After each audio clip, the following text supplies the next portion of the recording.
just like dropping the N-bomb. Right. Like you just, it's not necessarily, it is just a word, but it's a respect thing. Exactly. Like you don't do that. Exactly. And yeah, like I said, I'm a unique exception. It doesn't bother me. You can call me whatever you want. I actually have it tattooed across my chest, to be honest. Okay. And I got the A in it, red, so it's like my own little gay version of the Scarlet Letter. Okay. Yep, my mom totally didn't understand it. I've tried explaining it to her, I don't even know how many times, but the best way I can think to put it, it's my own little way of taking it back. Like I said, words only have as much power as you give them, so if I have it tattooed across my chest, how do you expect to offend me with it? Okay. Yeah. That's interesting. And one thing that I wanted to ask you about are your piercings and tattoos. What do they mean to you? Really? I mean, a lot of them do have meaning. Like the one on my chest, like I said, I won't deny the shock value of it is great when I wear a tank top and go out in public. But, like my little sister, but I don't know, it's all partially kind of like how much thought other people put into, how am I going to cut my hair this time? What color am I going to do it, or what outfit am I going to wear? Like my piercings and tattoos were always just kind of, I looked at them the same way. They're accessories. Right. So, I mean, Almost in a I sense. guess I would liken it to one of my culture and some of my values are being successful at my workplace and things like that. So I dress according to that code. Right. Is some of your look according to a Oh yeah, I mean, I've had lots of run-ins with that. And Well, like how I just approach it is I'm gonna dress how I dress, and I'm not walking around with a shirt that says F off on it or anything like that. And what other people deem professional and appropriate, I don't always necessarily agree with that. I feel I can still look classy in a t-shirt and jeans sometimes, and if you don't agree, that's fine, but you're not me. You're not the one that has to wear it, so I will admit I've totally probably lost out on probably about 8 jobs, because they're like, well, can you wear Band-Aids over everything? And I'm like, no. Or can you take the piercings out? Can you cover the tattoos? And I mean, like, if I can wear a shirt to cover a tattoo, that's fine, no problem, but I'm not going to go out of the way to Band-Aid my neck before work every day and wait tables. Okay. So. No, well, that was one question that Jonas mentioned that perhaps I could ask. So you answered that for me. Thank you. No problem. Have you had any long-term relationships? I would say in this town, the longest relationship I've probably had was probably about 8 months. Okay. And since then, that was probably about 2-3 years ago now. Since then, not really. There's been a couple guys, but nothing long term. Okay. How is the homosexual dating scene different from the heterosexual dating scene? In Muskegon, it's, oh man, not my cup of tea. Is basically the best way I can think to put that. It's a very unique pool that we have going on here in Muskegon, and just, I've tried going to the gay bars here and stuff like that. Like I said, I'm not your typical gay dude, and a lot of gay people. What is your typical gay dude? I mean, like, watching Sex and the City and, like, knowing, I'm getting ready to start a clothing line, to be completely honest. I don't even know that many fashion labels, like, stuff like that, and I'm just, I paint my nails sometimes, and I'm really good with my hair, but that's about it. Like, I don't like Cher, Bette Midler, musicals, and... So the typical gay dude almost has some feminine qualities. Yeah, very flamboyantly gay. Like, I paint my nails, but I'll still punch you in the face. Okay. That's, like, I'm still a man. Like I said, I grew up in the country, I'm a country boy, like, I'm pretty, but I'll still stick up for myself. Like, and I don't know, like, there's a lot of, like, older dudes. Everyone that asks me why I don't have a boyfriend, I just tell them, go to Moe's, and that's why. Go look at my options, and that's why. It's a lot of people that just sleep with each other, and they just trade, and no, I'm not. They can have their fun, and I'll just hope to find something better later.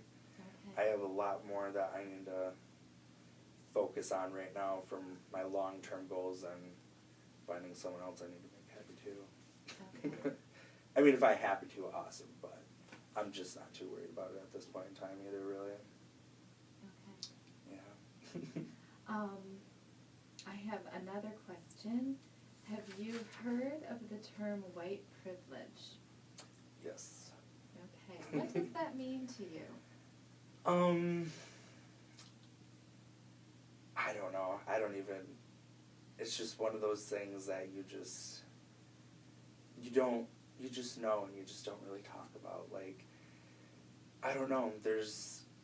I guess it's like the difference between like white people and black people, and like, I don't know how a lot of people just think that the white man's always in control and always in power. And I think times have changed a lot. Like, a lot of different people are in control and in power now, but there are certain places, like when I went down south, like, I wouldn't necessarily call it white privilege, but like on my way going down south, like we went through parts of Mississippi that still had signs in storefront windows that said no blacks allowed, and crazy obscene stuff like that. So I don't know, white privilege in my mind is, I don't know, when I think of white privilege, I think of the 16-year-old girl with the brand new Corvette that daddy just bought her and gets a full ride to college, even though she probably doesn't know what she wants to do for the first 3 years she's there, but she's on daddy's dime the whole time, so it really doesn't matter. And I don't know. And that's what I'm understanding it to be, is privileges that are undeserved. Right. Like, when I came here, my mom... Or unearned. Right. My mom, she's, worked her fingers to the bone in shops for 45 years, and because we were just above the poverty level, like, I didn't get approved for anything. Like, I didn't get any free money, I didn't have a rich daddy to pay my whole way. Like, I worked, I had to take out loans, and just seeing people like that come and just, oh, whatever, my parents are paying for it, like, I don't gotta worry about it, like, it makes me so mad, because now I'm in the boat where, like I said, I have all this debt and no degree, and yeah. So, being white privileged in my mind, that would probably be the best example I could give. Okay, and it's very appropriate. Yeah. Speaking of your mom, when you came out, what was her reaction? It was a good one. My mom was a farmer's daughter of 9. Okay. So they grew up Baptist, and me and my mother are probably the most opposite two people can be in every single way. She would love to live in the middle of the nowhere in country, and I could live in Chicago. She cried a lot at first for a long time, and she was kind of conflicted because of how she grew up, how she was raised. I think religion had a little bit to do with it. But then because I came out to everyone in school before I came out to her. And the reason I came out to her was because of all the problems I was starting to get, the death threats, the getting hurt, stuff like that. And so she just realized, basically, she had to buck up, she had to get over it. Any problems she might have had with it, she immediately got over it. I would say within, I don't know, a week. It was like, I don't want to say nothing was different, but she didn't treat me any different. She just knew that she had a gay son now instead of a straight son. That still had to do the dishes. Right, yeah, exactly. But, no, she took to it pretty good, and she knew that I needed someone in my corner at that time, and she really stepped up to the plate, like, a lot more than what, to be honest, I thought she would. Like I said, she was a farmer's daughter of 9. Like, my grandma was an Irish Catholic. Like, it's about as Christian as you can get. And I'm over here like, I'm an atheist. Okay. And, oh, yeah, I'm gay. So, But no, she really stepped up to the plate, and she did the best she could do, and I totally knew it and appreciated her for it. Okay. Yeah. She sounds wonderful. Yeah, she can be a handful. Yeah. She did give birth to me, so. Yes. Do you have a lot of gay friends now? Are most of your friends gay or straight or? Most of my other? friends are straight. Okay. Yeah. I mean, I don't really go out of my way to like make gay friends or straight friends. It's just they happen Well, to be my gay. question was, is that important to you? No. Okay. No.